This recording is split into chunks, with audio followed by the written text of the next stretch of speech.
संगीत दुनियार जेतेबेले सर्वोत्तम संगीत निर्देशकंक कथा आसे सेतेबेले आम मनरे ए.आर. रहमानंक नाम प्रथमे आसी जाइथाए। जेउदिन से भारतीय चलचित्र जगतरे प्रवेश करिथिले सेही दिन भारतीय संगीत निर्देशना क्षेत्र रे एक बड़ परिवर्तन आसीथिला। चलचित्र रे संगीत निर्देशना देबा पूर्वरु रेहमान विज्ञापन एवं जिंगल्स पई निर्देशना देउथिले।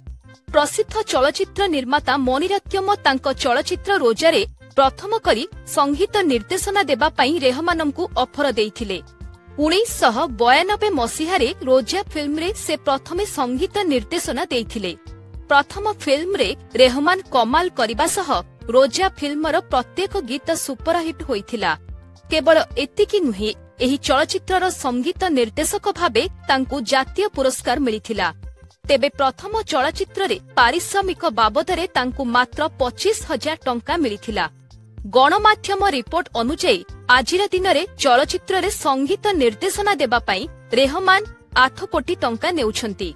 आउ गीत गाइबा पई 3 कोटी टंका दाबी करूछंती।